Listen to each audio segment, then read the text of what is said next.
Hey everyone, how's it going?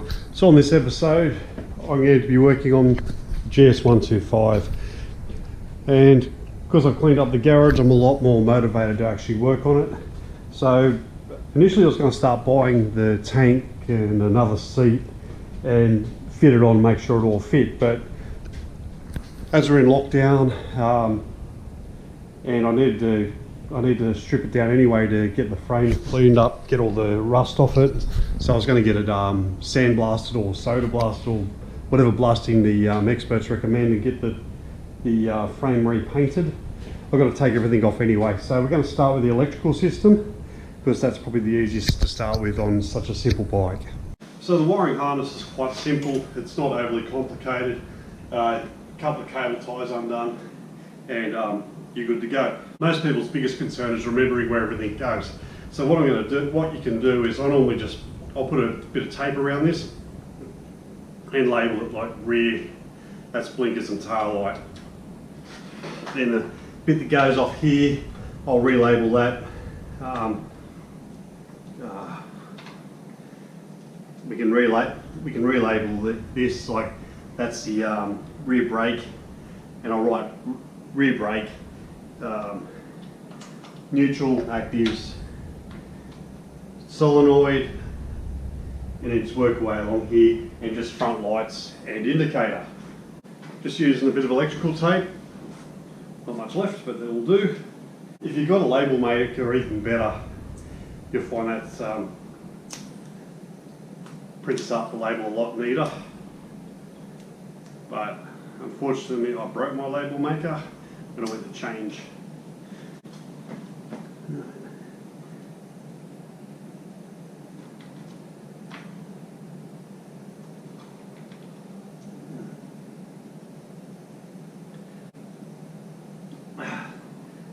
These are corroded pretty poorly, so might have to use pliers.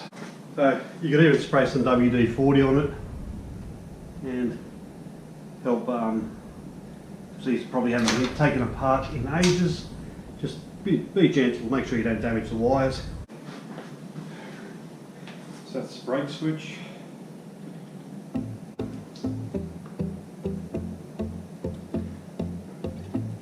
Even though you can just work off the wiring diagram normally, it just saves a lot of hassle trying to figure out what goes where.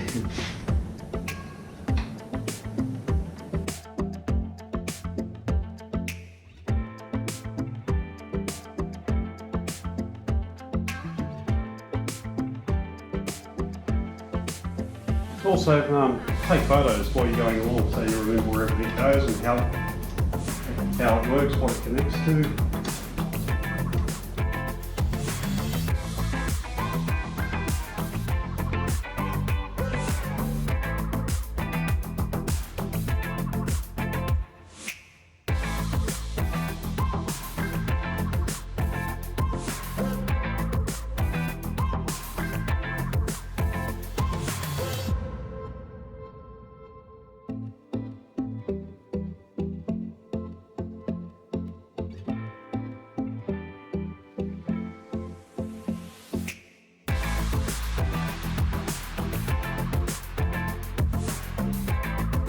Simple things that you can unplug, like the CDI, should unplug it straight away.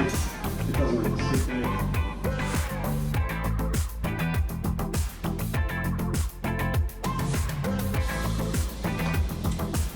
A very frustrating voltage regulator.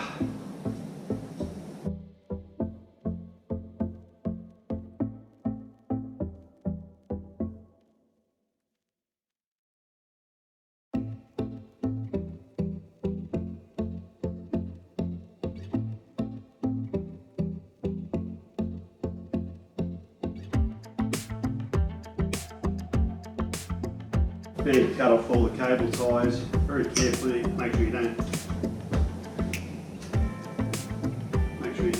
get the cable.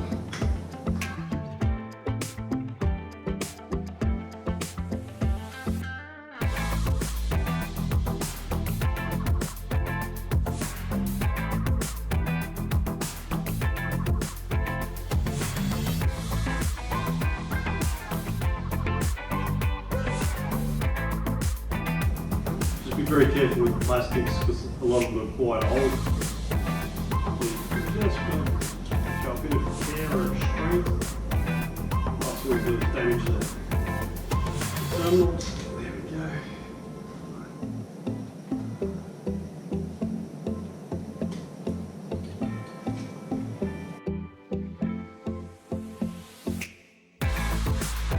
Some of the motor cables sort of stand out on their own, they're quite large.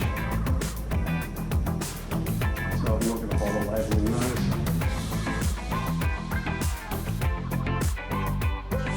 Quite amazed. Like, the wear and tear on this and the general condition of the wiring, yet the motorbike is still capable of running. I just truly find that amazing at times. There's the first part of the harness.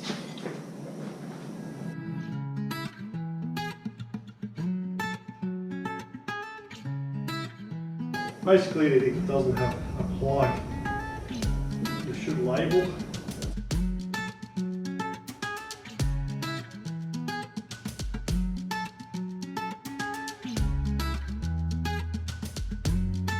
There you have it, that's the main wiring harness out. Now still got to remove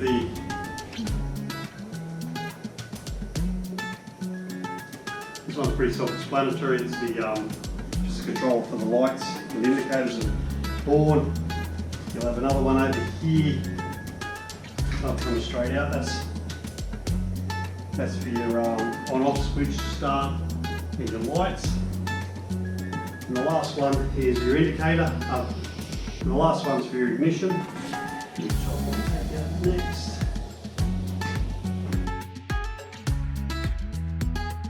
So 2 screws.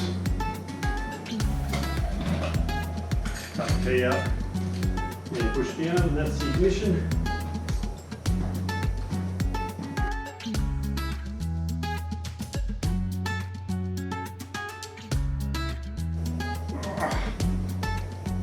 Yeah, you can tell some of these rubber seals have been on the bike since day one. They're virtually impossible to get off. Just be patient.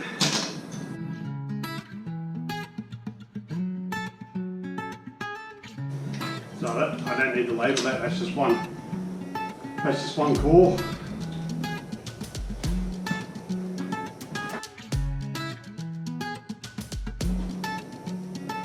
So we'll label that one. That's just going down into the motor.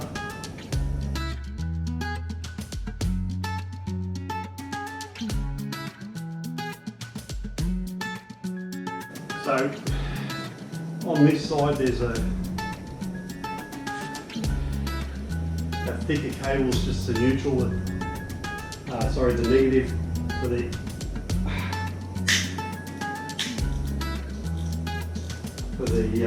starter motor. Take it off.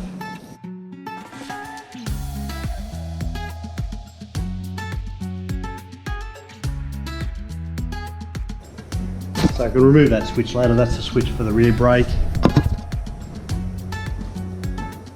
These are already explained what they are. Then we'll remove the speedometer, or the instrument cluster, sorry.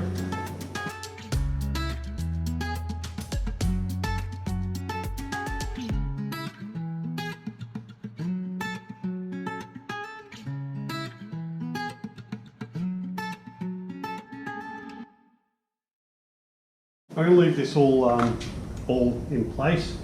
Oh, let's take a drive out. So you can take the 2 drives out, the speedo cable and tacho cable. It's also a good chance to test them, make sure they work. The rest of the wiring can stay in place, and I'll pull this mounting bracket out later because we're going to reuse that when I put the different speedo on it.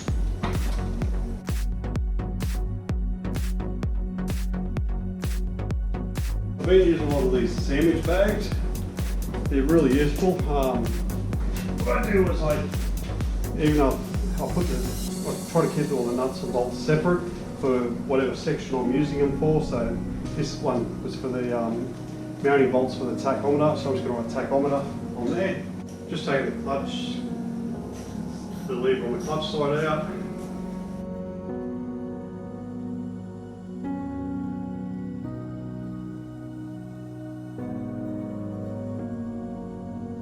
If you can fit it in there and keep them all together, even better. That way you're not guessing what one's what, which one is which, sorry. Next, I'll take the accelerator.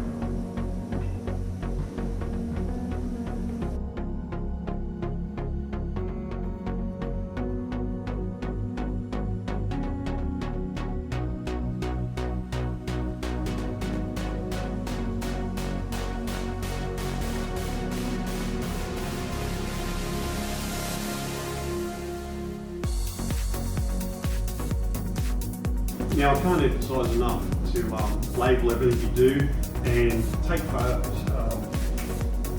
Take photos because you need to know exactly where everything goes, and if this project lies dormant for a few months, you're not going to remember.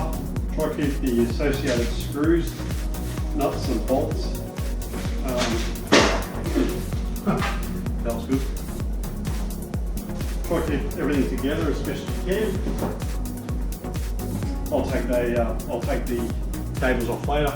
I'm leaving the brake on so I can control the bike when I move it around. That's probably the last thing I'll take it off just before I take the wheels off. Anyway, that's pretty much it for this episode. Keep everything in a central location. Keep it all boxed together, the stuff you want to reuse. Chuck out the stuff that you don't. And document as much as you can. Put labels on everything so it's easy for you to remember where everything goes back to.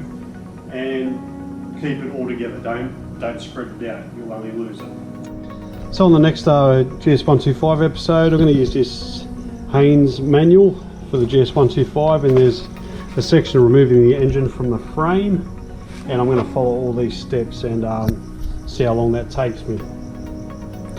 Anyway, thanks very much for watching. Please like, share and subscribe if you found this vid entertaining or useful, and I'll see you on the next vid.